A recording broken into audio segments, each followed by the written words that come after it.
আমরা যারা এখানে দান করেছি বেশিরভাগ মানুষ কি বলছে একজন, আপনার গাড়িতে বোম মারা হয়েছিল কেন? ওই হুজুরেরা। হুজুর, আমি তো এখন পশ্চিমবাংলার সব থেকে হুজুর বিরোধী লোক। ওদের নাম শুনলে আমার শরীরের রক্ত গরম হয়ে যায়। ওদের নাম মানে ওই পীর সাহেবদের নাম মুখে আনলে আমার অজু নষ্ট হয়ে যায়, মানে গাল টাল দিয়ে ফেলি হয়তো মনে মনে কখন। এই জন্য বলছি, কি বললাম বুঝলেন তো, ওদের থেকে যত কিলোমিটার ডিস্টেন্স থাকা যায় আর কি দূরে থাকবেন। হাওড়া জেলাতে বোম মেরেছিল গাড়িতে, কি বললাম বুঝলেন। প্রোগ্রাম করে আসছিলাম, রাস্তাতে সব ইয়ং ছেলেরা বাঁশ নিয়ে দাঁড়িয়ে আছে, তা আমি আসছি, গাড়িতে মারতে গেল। আমি ড্রাইভারকে বললাম যে এখান থেকে তুমি গাড়িটা একটু গতি বাড়াও। আমার যে ড্রাইভার সে একদম আগুন ড্রাইভার আর কি। যাই হোক, তা ওদের ওভারটেক করে কোনো রকম গাড়িটা আগে না, আমি দাঁড়ালাম। আজ কি হয়েছে তোদের, মারবি আমাকে? এই কথা বলার পরে একজন আমাকে একটু গালাগালি করলো। গালাগালি করার সাথে সাথে দুজন দেখলাম সাইডে চলে গেল, আর একজন অকথ্য ভাষায় গালাগালি দিচ্ছে। না, আমি যেখানে প্রোগ্রাম করতে গেলাম সাথে সাথে ফোন করলাম, ওরা একদম 2-3 মিনিটের ভিতরে ওখানে চলে এলো। তখন আমার সঙ্গে আর কি চলছে ফাইটিং নিয়ে। ওরা এসে যখন প্রচুর লোক চলে এলো, ওদের একজনকে ধরে প্রচণ্ড মারধর করলো, মানে মাথা ফাতা ফাটিয়ে দিয়েছে মেরে আর কি। এখন তারপরে যখন এরা সংখ্যায় বেশি আমার পক্ষের লোক, তখন ওরা কি করলো, ওই আমার গাড়ির সাইডে একটা বোম মেরে দিল। একটা লোককে জিজ্ঞাসা করছি, চাচা তুমি কতদিন নামাজ পড়ছো? কতদিন? তা বলছে 30 বছর হবে বাপ, বয়স্ক লোক। চাচা এই দুয়ায় কুনুতটা জানো? অতটা জানি না, কি করে মুখস্থ করি বাপ, এত বড় দুয়া মুখস্থ হয়? বাহ। আচ্ছা এই রুকু থেকে উঠে কি দোয়া বলে? বলছে বাপ ওটাও জানি না, তবে নামাজ কিন্তু পড়ি আমি ঠিক। ভালো করে বুঝবেন, যে লোকটা রুকুর উঠে দোয়া জানে না, যে লোকটা মানে দুয়ায়ে সানা জানে না, দুয়ায়ে তাশাহুদ জানে না, যে লোকটা দরুদ জানে না, যে দুয়ায়ে কুনুত জানে না, ভালো করে বুঝবেন। কানে কম শোনে বলছে, চোখে কম দেখে, ওকে 2 টাকা কম দিয়ে দেখবেন তো কোনো দোকানদার, ঠিক বুঝতে পেরে যাবে। মানে সব কাজে শিয়ানাগিরি, মসজিদে গিয়ে বোকা, তাই না? কি করে পরের জমির আলি কেটতে হয় এ জ্ঞান আর ভালোই আছে, কোনো অসুবিধা নেই, কিন্তু ও মসজিদের দুয়ারপত্র জানে না। কিন্তু এই লোকটাকেও আবার দেখবেন বেতরে নামাজে সামি আল্লাহু লিমান হামিদা,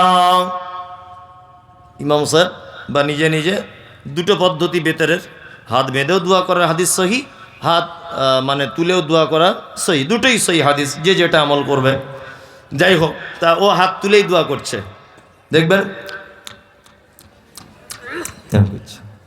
ও কিন্তু বলছে আমি দোয়া জানি না, স্বীকার করেছে। তা যে লোকটা দোয়া জানে না সে ঠোঁট নাড়ে কি বলে, তার মানে চিটার। কি বলছি বুঝতে পারছে না? ও দেখবেন আপনাদের মসজিদে কালকে সকালে খোঁজ করুন, একটা লোক 10 বছর নামাজ পড়ে কিন্তু কোনো দোয়া জানে না, কিন্তু প্রত্যেক জায়গাতে ঠোঁট নাড়েও। কি বললাম বুঝলেন? মানে দুনিয়ার মানুষের সঙ্গে 2 নম্বরই করে ধোকা দিয়ে 50 বছর বয়সে পা দিল, আর 50 বছর বয়সে এবার আল্লাহর মসজিদে গিয়ে আল্লাহকে পর্যন্ত ঠোঁট লাড়িয়ে ডুপ্লিকেট করছে। কথা বাস্তব না অবাস্তব বলুন? ওর বাড়িতে সব আছে, শীতকালে ফেয়ারান নাবলি না কি বলে, সব বরলিন না প্লাস প্লাস কি বলে আমি ওসব জানি না, এ বরলিন না কি বলে, ও শীতকাল আসলে ওটা কিনতে হয়, ওর জ্ঞান আছে। শীতকাল এলে মোজা ব্যবহার করতে হয়, বড় ছেলেকে বলে দিচ্ছে এই একজোড়া মোজা এনে দিস, এটাও টনটনে জ্ঞান আছে। কিন্তু শ্যামনগর জলসা শুনতে গিয়ে একটা ভালো সহি দুয়ার বই কিনে এনে নামাজের দুয়াগুলো পড়ে পড়ে বানান করে করে হলেও মুখস্থ করব, এই জ্ঞান ওর নেই, তাই না? হ্যাঁ। আবার যদি কেউ ওই চাচাকে বলে দিতে চায়, চাচা হাত তুমি যে এই রকম করে বাঁধছো এটা ঠিক না, এইভাবে বাঁধো, আবার চাচা রেগে গিয়ে বলে তুই তোরটা কর আমি আমারটা করি, ভুলটা ধরিয়ে দিলে ও রাগ। এরকম মুসল্লি আছে না, ও সেজদায় যখন যাচ্ছে পা ফাঁক করে রাখছে, কিন্তু হাদিস অনুযায়ী পা দুটো এইভাবে রাখতে হবে, তাই না? ওকে আপনি বলে দেন যে পা দুটো এইভাবে রাখুন, তোর কবরে তুই যাবি, আমার কবরে আমি যাবো, বেশি ফটর ফটর করিস না। এতদিন আসতাম না ঠিক ছিল, এসেছি আর পেছে লেগেছিস, এরকম লোক আছে না নেই? আচ্ছা, আল্লাহু আকবার। এরকম 2 নম্বরই আর চিটিংবাজি করে কদিন আল্লাহর সঙ্গে ধোকা দিয়ে চলবে? চলবে? চলবে না। বিনীত অনুরোধ, যদি পড়াশুনো না জানেন, আগেকার মানুষ, আপনি স্কুলে যাননি, অন্তত পক্ষে আপনাদের মাদ্রাসার শিক্ষকের কাছে বা মসজিদের ইমামের কাছে বসে 2টো দোয়া শিখুন না, বসে 2টো দোয়া শিখুন, বুঝলেন না? আরে 1 মাসে তো একটা হবে, তাহলে যদি 10 মাস 1 বছর যাতে আপনি চেষ্টা করেন, অন্তত নামাজের যেগুলো লাগে সেগুলো তো কমপ্লিট হতে যাবে। কথাগুলো আমি ঠিক বলছি না ভুল বলছি? তা একটা লোক বলুন তো যে আমি বয়স্ক লোক, আজকে থেকে এটা শুরু করবো ইমাম সাহেবের কাছে, অত সহজ নয়। তার মানে সবাই দোয়া জানে, তাই তো? ধরবো, দেখবেন একটা লোককে ডেকে ধরবো, হার্ট ফেল করবে ধরলেই। কি বললাম বুঝলেন না? ডাকলে উনি হয়তো ভাববেন যে অপমান করছে, না আমি এটা করতে চাই না, কিন্তু বাস্তবতা হচ্ছে এই, বাস্তবতা এটাই। আপনি মসজিদ ইমাম সাহেব রেখেছেন, তাকে 200 টাকা দিয়ে তার কাছে 2টো দোয়া শিখুন। যদি বলছেন আমি তাকে বেতন টেতন দেবো না, এমনি শিখুন। গ্রামে প্রতিষ্ঠান মাদ্রাসা আছে, হাফেজ সাহেবরা আছে, আর এখানে মসজিদের যিনি ইমাম আছেন, ইমামের দায়িত্ব, খুব ভালো ছেলে, নরম ছেলে। আমি গত বছর এলাম, এবারে এলাম, ও সে বাচ্চা ছেলের মতো ব্যবহার, ওর খুব সুন্দর, মাশাআল্লাহ। তা ওর কাছে যাবেন, আপনাদের মাদ্রাসার যে প্রধান শিক্ষক, ভালো ছেলে, পাকুড়ে বাড়ি, তা ওর কাছে যান, গিয়ে বলুন যে 2টো দোয়া বলে দেন। আরে জানতে, শিক্ষার আবার লজ্জা আছে? লজ্জা আছে? লজ্জা নেই। এইরকম নামাজ পড়ে কোনো লাভ নেই। আর একটা নামাজি, 4টে যেটা দেখালাম, এরা একজনও কেউ নামাজিদের ভিতরে না। কি বললাম বুঝলেন? কেউ নামাজের ভিতরে নয়। আসলে সলাত, নামাজ, এটা এমন একটা ইবাদত যে এইটাকে বাদ দিয়ে, আচ্ছা আপনাকে একটা জিজ্ঞেস করি জিনিস, আচ্ছা বলুন তো, ওই মিষ্টির দোকানের রসগোল্লা, এটা কি দিয়ে হয়? ছানা দিয়ে হয়। আচ্ছা ভালোই তো জ্ঞান আপনার। আরে কালাকান, ছানা দিয়ে। ল্যাংচা, সব ছানা দিয়ে হয়। তাহলে টোটাল মিষ্টির দোকানের যত আইটেম আছে, মিষ্টি জাতীয় আর কি, দই, কালাকান, ওই লেডিকেনি না কি বলে, যত আছে, যত মিষ্টির, এর মূল উপাদানটা কি? দুধ। ইয়েস, দুধ। দুধ ছাড়া কিন্তু এগুলো সম্ভব নয়। সম্ভব নয়। আপনার জীবনে যত ভালো কাজ করছেন, যা কিছু করছেন, ঠিক মূল উপাদান, মূল ইবাদত, তার নাম সালাত। কি বললাম বুঝলেন? সালাত ছাড়া অন্য কোন ইবাদত টিকে থাকতে পারে না, একদমই নয়। আর আল্লাহ সুবহানাহু ওয়া তাআলা পবিত্র আল কোরআনে বলছেন, মা সালাকাকুম ফি সাকার ক্বালু লাম নাকু মিনাল মুসাল্লিন। একটা সাকার নামক জাহান্নামীকে জিজ্ঞাসা করা হবে, এই তুমি কেন সাকার নামক জাহান্নামে এসেছো? ও তখন বলবে, ক্বালু লাম নাকু মিনাল মুসাল্লিন। আল্লাহ, সব কাজ করেছি, আমি শুধু নামাজ পড়িনি তাই। তার মানে বেনামাজি থাকা জায়গা কোথায়? জাহান্নাম। এটা বলতেও আমার খারাপ লাগছে, যে মুখে এটা উচ্চারণ করব, এটা আমার কাছে খুব লজ্জিত মনে করছে আমি নিজেকে, যে একটা লোক নামাজ পড়ে না, আমি এত বড় সার্টিফিকেট দেবো যে লোকটা জাহান্নামে যাবে, কিন্তু আমাকে যে বলতেই হবে আল্লাহ বলছে তাই। অনেক মানুষ আছে বলছে, মৌলী সাহেব নামাই না পড়তে পারি, তবে আমি আর 5 জনের মতো ঝেড়ে খাই না, চিটিং বাজ নয়, আমার ইমান চাঙ্গা, বুঝলে না? আমার ইমান চাঙ্গা। আমার ছেলে আমাকে বলে মাঝে সাঝে, আব্বু আমি মিলিটারি চাকরি করব। আমার ছেলে, ঠিক আছে তুই মিলিটারি হবি যখন, অসুবিধা নেই। লিখিত পরীক্ষা দিয়েছে, ফার্স্ট হয়েছে, অরিজিনাল নয় কিন্তু, আমার ছেলের এখন ছোট, বোঝানোর জন্য বলছি। মৌখিক পরীক্ষা ফার্স্ট, আমার ছেলে মাঠে রান করেছে ফার্স্ট, লং জাম্প ফার্স্ট, সব কাজে আমার ছেলে ফার্স্ট। তা আমার ছেলে আমাকে একদিন আনন্দ করে এসে বুকে জড়িয়ে ধরে বলছে, আব্বু মনে হয় চাকরি আমার কনফার্ম হয়ে যাবে, আর একটা মাত্র আমার পরীক্ষা বাকি আছে। কি বেটা? বলছে একজন অফিসার শুধু ফিতে নিয়ে মাপবে আমার হাইটটা কতটা। এখন হাইট দেখতে পাওয়া যাচ্ছে আমার ছেলে 3.5 ফুট, মিলিটারি চাকরি করবে ও। আচ্ছা বলুন তো, কিয়ামত পর্যন্ত সম্ভব? সম্ভব নয়। কারণ এই চাকরিটার মূল শর্তই হচ্ছে হাইট ভালো হতে হবে। তুমি লেখাপড়া মাধ্যমিক অসুবিধা নেই, উচ্চ মাধ্যমিক অসুবিধা নেই, কিন্তু এই চাকরিটার মূল শর্ত কি? হাইট ভালো হতে হবে, তাই না? আমি দান করি মনি সাহেব, কোনো সমস্যা নেই। আমি তো ওই শ্যামনগর মাদ্রাসায় 50,000 দিয়েছি, আবার ওই রাধানগরে দিয়েছি 50। সব ভালো কাজ আপনার, শুধু আপনি নামাজটা পড়েন না, তাই তো? গোলাম হোসেন আপনার থাকার জায়গা জাহান্নাম। কোথায়? সব সব পরীক্ষায় পাস, কিন্তু হাইট কম। তাহলে এই কাজের শর্ত কি? হাইট। জান্নাতে যাওয়ার শর্ত কি? সালাত, তাই না? জান্নাতে যাওয়ার শর্ত সালাত। যারা বলছেন একক তো যাই, একক তো যাই না, এদের চরিত্র কেমন বলে দিই। এক, আমার ছেলে এবার মাধ্যমিকে 5টা সাবজেক্টে পরীক্ষা দেবে, বা আপনার ছেলে দেবে 5টা সাবজেক্টে পরীক্ষা দেবে। তা আপনার ছেলে 4টেতে 100 100 100 পেয়েছে, আর একটাতে 0 0 0। যারা শিক্ষিত মানুষ বা স্কুলের সঙ্গে যুক্ত আছেন আপনারা জানেন, বিবেচনা করে বুদ্ধি কাটিয়ে বলুন, 4টেতে 100 100, একটাতে 0 0, রেজাল্ট যেদিন বার হবে আমার ছেলে পাস না ফেল? ফেল। ফেল মানে জোহরে গেছে 100 100 নাম্বার পেয়েছে, অসুবিধা নেই, ফজরে ঘুম ভাঙিনি তাই পড়েইনি, ফেল, 0। কি বলছি বুঝতে পারছেন? আল্লাহ সুবহানাহু ওয়া তাআলার ভাষা দেখুন। আল্লাহ তাআলা বলছেন আল্লাযীনা হুম সালাওয়াতিহিম ইউহাফিজুন।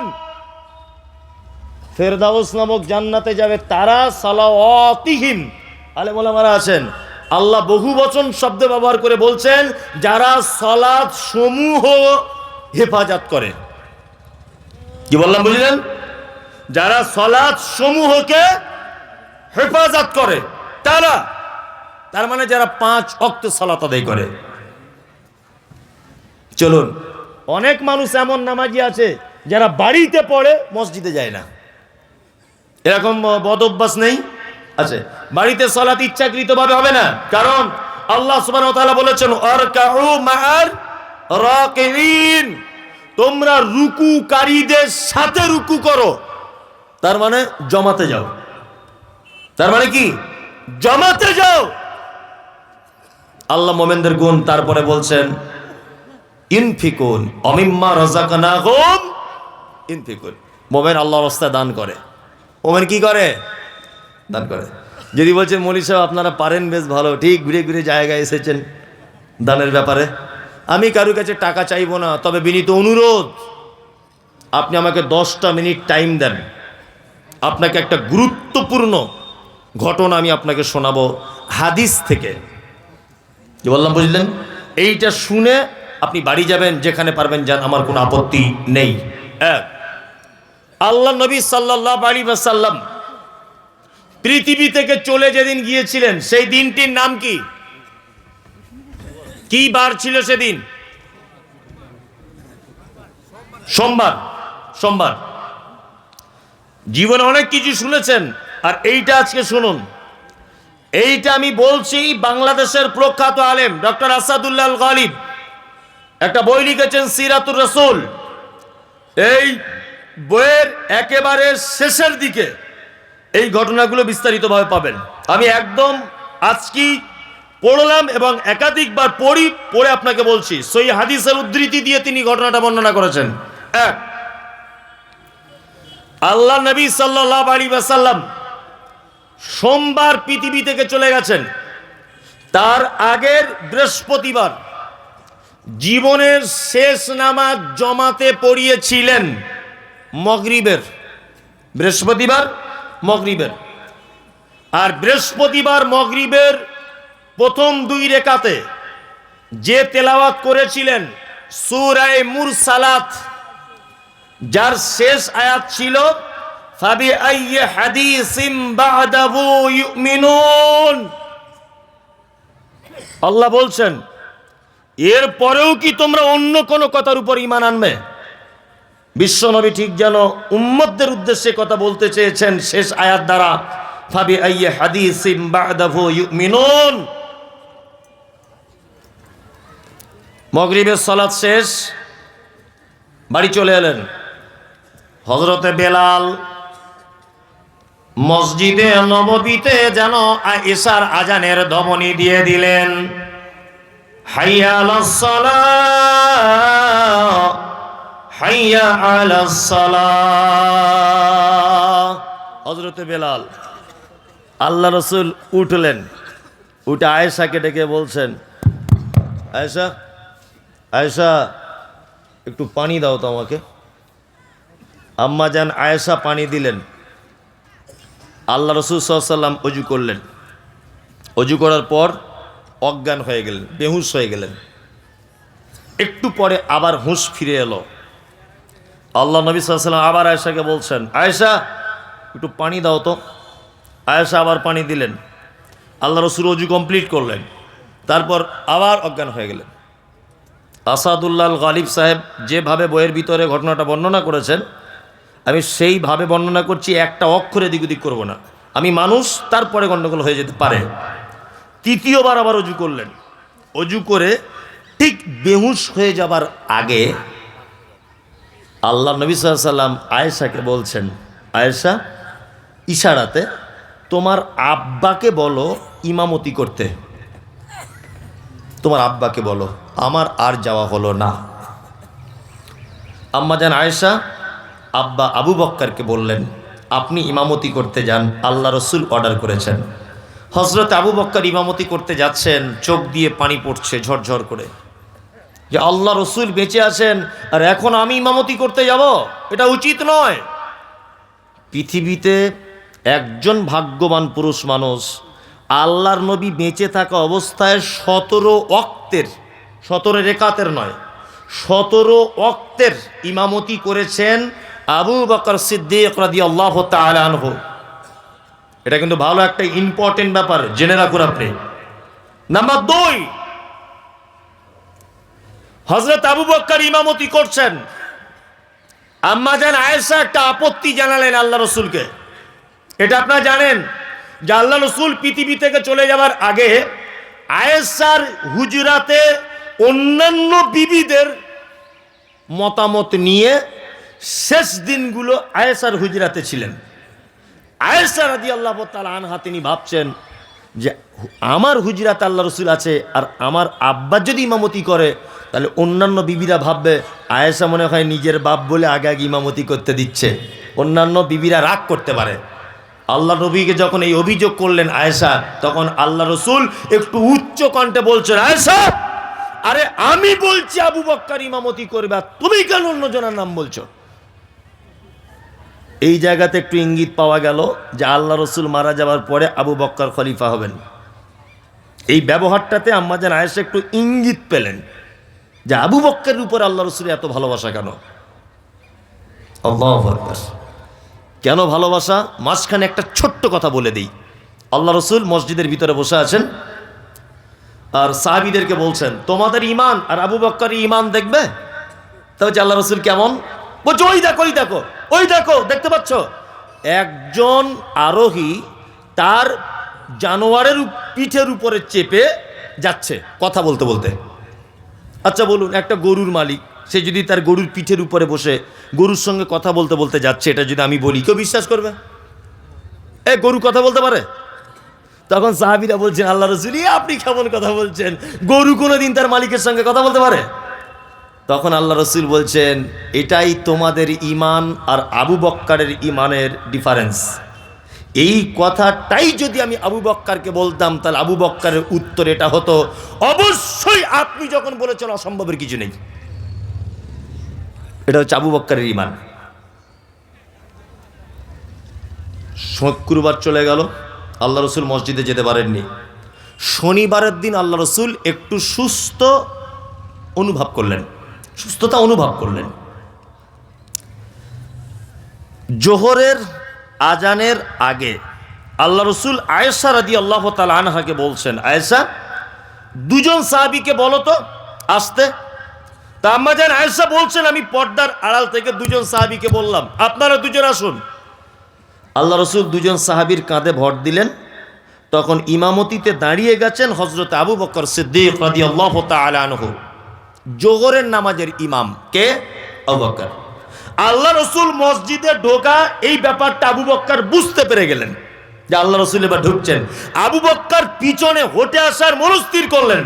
আল্লাহ রাসূল আবু বকরকে ইশারা করে বললেন, আবু বকর একদম নয়, ইমামতির জায়গাতে মেহরাবে তুমি দাঁড়াও। আবু বকর দাঁড়িয়ে আছেন। আল্লাহ রাসূলকে নিয়ে আবু বকরের বাম দিকে বসিয়ে দেওয়া হলো। আবু বকরের কোন দিকে? তাহলে আবু বকর যদি ইমাম হয়, ধরে নেন এই যে ইমামতি করছেন আবু বকর, আর আবু বকরের বাম দিকে যদি আল্লাহ নবীকে বসানো হয়, তাহলে আল্লাহর নবীর কোন দিকে হলো আবু বকর? ডান দিকে। এটা জেনে রাখুন, ইসলামের প্রথম মুকাব্বির তিনি হচ্ছেন হযরত আবু বকর সিদ্দিক রাদিয়াল্লাহু তাআলা আনহু। এই মুহূর্তের সাথে সাথে ইমাম পরিবর্তন, আল্লাহ রাসূল হয়ে গেলেন ইমাম, আবু বকর হলেন মুকাব্বির। এখান থেকে একটা মসলা জেনে নেন যে ইমাম অসুস্থ হলে প্রয়োজনে বসে ইমামতি করতে পারে। মাথায় রাখবেন, কি বললাম বুঝলেন?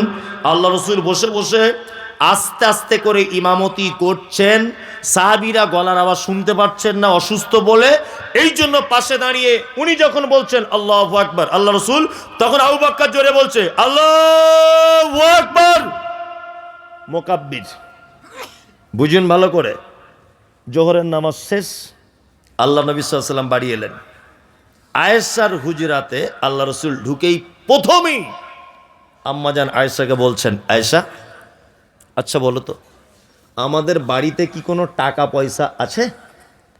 তা আম্মাজান আয়েশা বলছেন যে আমাদের বাড়িতে সোনার দিনার, দিনার বলা হয় সোনার কয়েনকে, আর দিরহাম বলা হয় চাঁদির কয়েনকে, তখনকার দিনে চলতো। তা আম্মাজান আয়েশা বলছেন যে আমাদের বাড়িতে 5টা থেকে 9টা দিনার অর্থাৎ স্বর্ণের কয়েন আছে।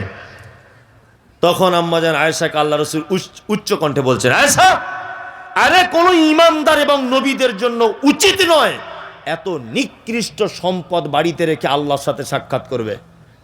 তুমি কেন দান করে দিলে না? কেন তুমি দান করলে না? তুমি যদি দান করে দিতে তাহলে আমি আল্লাহর কাছে যাওয়ার পরে সাথে সাথে বিনিময় পেয়ে যেতাম। তখন আম্মাজান আয়েশা বলছেন, আল্লাহ রাসূল আপনি অসুখে ছিলেন, এই কারণে ব্যস্ততার কারণে আমি টাকাটা দান করতে পারিনি, দয়া করে আপনি বলুন আমি এখনই দান করে দিচ্ছি।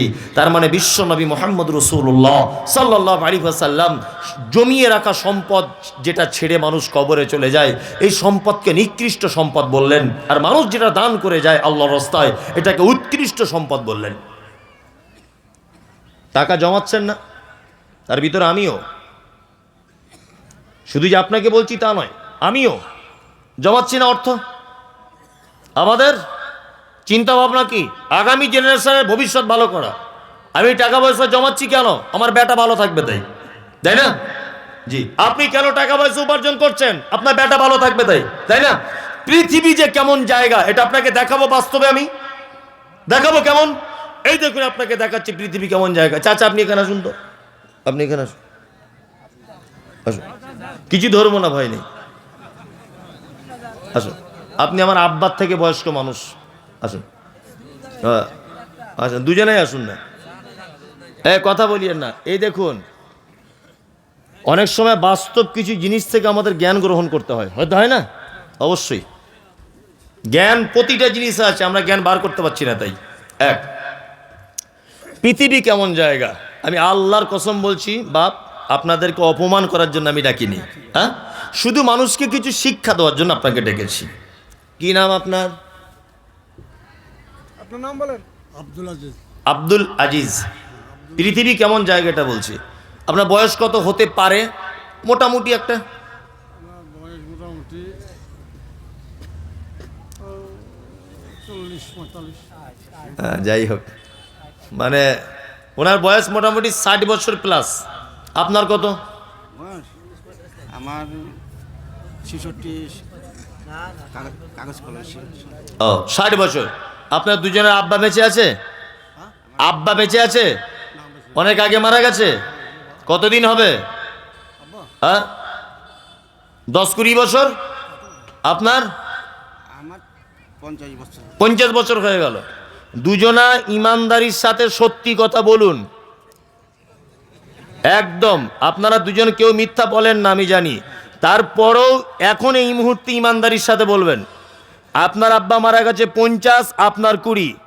আপনারা দুজনা কোনোদিন আপনাদের আব্বাদের কবরের পাশে দাঁড়িয়ে বলেছেন যে আল্লাহ আমার আব্বাকে একটু ক্ষমা করে দাও? সত্যি কথা বলবেন। যান যান, গিয়ে বসে বসুন, বসুন, হয়ে গেছে, যান। এর নাম পৃথিবী। যান, আপনারা দুজন বসুন। এর নাম কি? এর নাম পৃথিবী। এদের দুজনারই আব্বা কিন্তু টাকা পয়সা সম্পত্তি যা করেছিল দুজনের ভবিষ্যতের জন্য করেছিল না? হ্যাঁ, করেছিল। কিন্তু তার বাপের কপালটা এত খারাপ যে যে বেটার জন্য হারাম হালাল দেখা দেখি করেনি, টাকা ইনকাম করতে হবে করেছে। দুঃখের বিষয়, সেই বেটা আজ কবরের মাঝে গিয়ে একবারও বলল না যে আল্লাহ আমার আব্বাকে একটু ক্ষমা করে দাও। এই পরিস্থিতি কিন্তু আপনারও। এই পরিস্থিতি কার? আপনার। এতে অনুপরিমাণ কোনো ত্রুটি নেই। এই পরিস্থিতি আপনার অনিবার্য। আপনি মারা যান, আপনার বেটা কখনো কোনোদিন আপনার কবরে গিয়ে বলবে না যে আল্লাহ আমার আব্বাকে একটু ক্ষমা করে দাও। বলবে? বলবে না। আপনার স্ত্রীর প্রতি আপনার ভালোবাসা ও আপনার প্রতি ভালোবাসা ততক্ষণ যতক্ষণ আপনার অর্থ আর নিঃশ্বাস আছে। কি বললাম বুঝলেন? স্বামী স্ত্রী একই খাটে শুয়ে আছেন, একই খাটে শুয়ে আছেন আপনারা দুজন। রাত 2টার সময় আপনার স্ত্রী দেখছে আপনি মারা গেছেন। ও যদি কম্বল খুলে দেখে আপনি মরা, বলুন ও 1 সেকেন্ডের জন্য ওই ঘরে আর টিকতে পারবে? পারবে না। অথচ শোয়ার সময় গলা ধরে বলেছিল তোমায় ছাড়া বাঁচবো না। তার মানে বোঝা যাচ্ছে পৃথিবীর যত রঙ্গরস, যত প্রেম প্রীতি যা কিছু আছে, দুটো কারণে, এক অর্থ, 2 নিঃশ্বাস। আপনার টাকা নেই, আপনার বেটা আপনাকে শালা বলে গাল দেবে। এই কথাটাই বলবে, তুই আমার জন্য কি করেছিস বল, বলবে না? তার মানে আপনার অর্থ নেই, আপনার বেটা আপনাকে শালা বলে গাল দিচ্ছে, তাই না?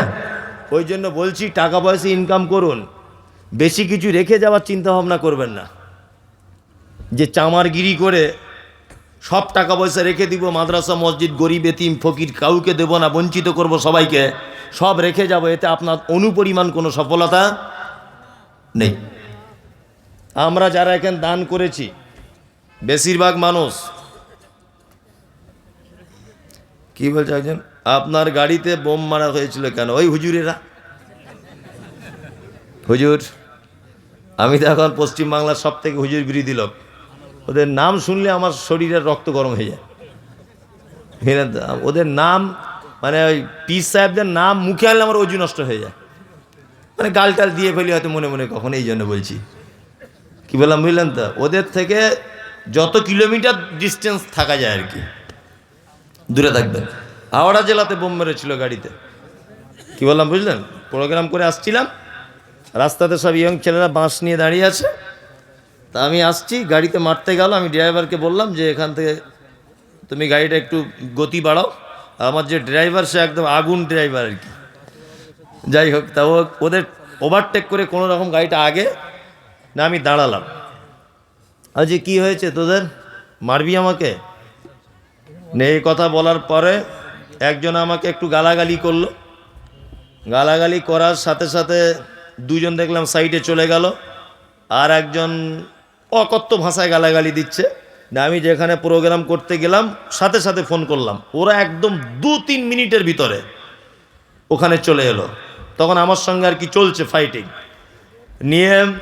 ওরা এসে যখন প্রচুর লোক চলে এলো, ওদের একজনকে ধরে প্রচণ্ড মারধর করলো, মানে মাথা ফাতা ফাটিয়ে দিয়েছে মেরে আর কি। এখন তারপরে যখন এরা সংখ্যায় বেশি আমার পক্ষের লোক, তখন ওরা কি করলো, ওই আমার গাড়ির সাইডে একটা বোম মেরে দিল, এরকম একটা ব্যাপার। তখন আমি গাড়ির বাইরে দাঁড়িয়েছিলাম।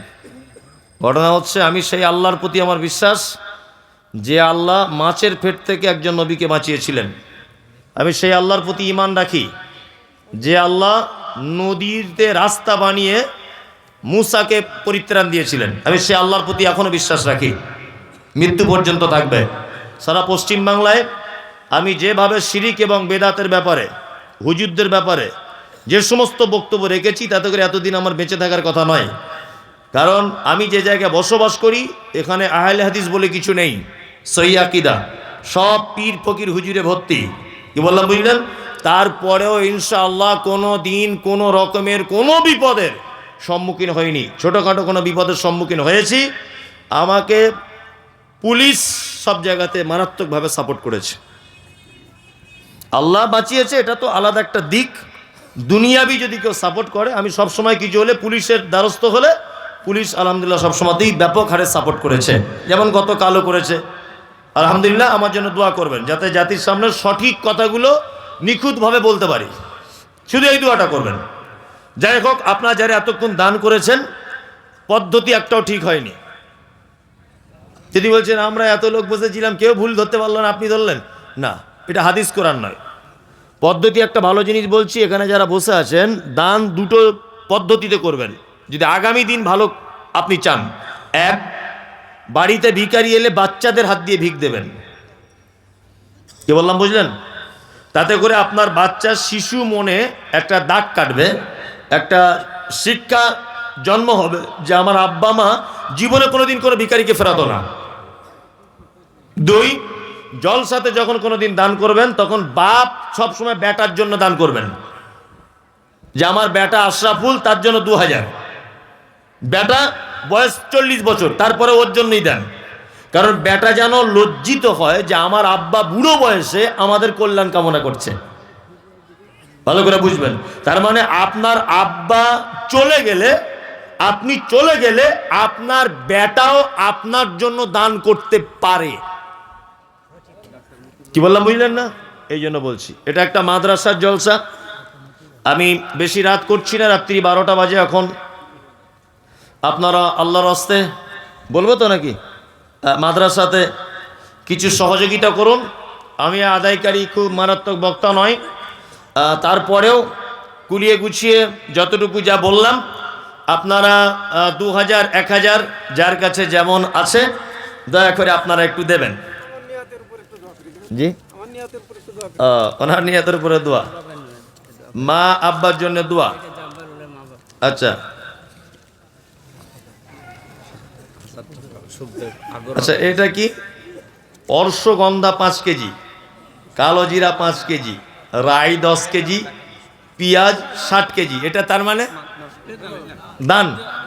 ও মাশাআল্লাহ, এইটা কারেক্ট লিখে নেন তো ভাই, সবাই দেন। আপনারা 1000 করে দিলে তো এখনো 1 লাখ টাকা হয়ে যাবে। একটু মেহেরবানি করুন ভাই। যদিও আমাকে আদায়কারী স্পেশাল বক্তা ছিল, তারপরেও এটা আমার দায়িত্ব এবং কর্তব্য।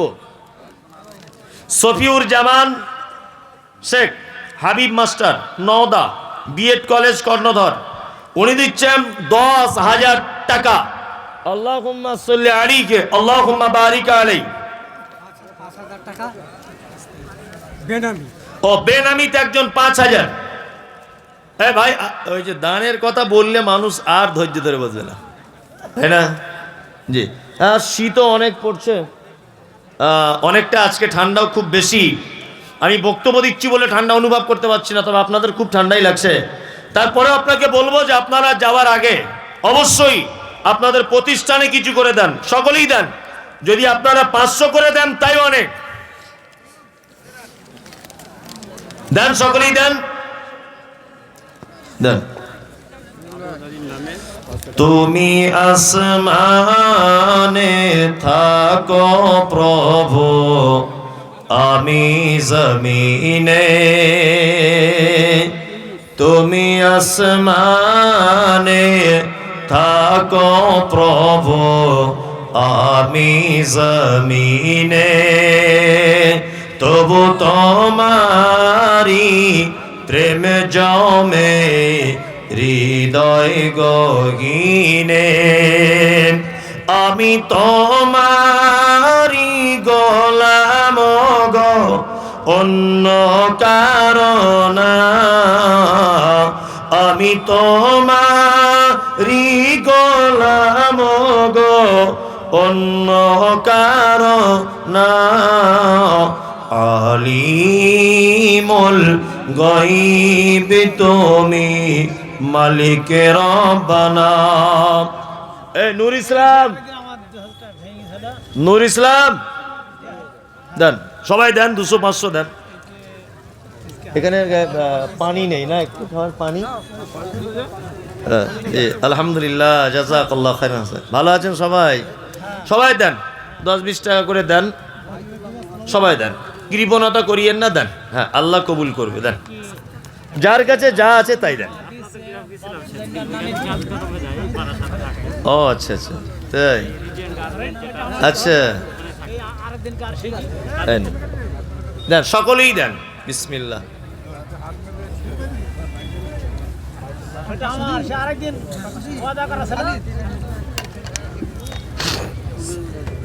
দেন, সবাই দেন। জি, ওই বলছি, ওই তুই রেডি হ, গাড়ি গিয়ে পিছনের কাঁচটা মোচ। ওয়ালাইকুম আসসালাম রহমতুল্লাহ। ঠিক আছে, শুক্রিয়া। সবাই দেন। আমি অত বানিয়ে বানিয়ে দোয়া করতে পারি না, তবে আল্লাহ রসুলের শেখানো দোয়া, আল্লাহুম্মা সাল্লি আলাইহি আল্লাহুম্মা বারিক আলাইহি। সবাই দেন। আলিয়া বিবি নামে 5,000। আলিয়া বিবি নামে 5,000 ও, আলিয়া বিবি নামে 5,000। আর মায়েরা যারা আছেন, মায়েরা যদিও আমার বক্তব্য ওদের পছন্দ হবে না, ওটা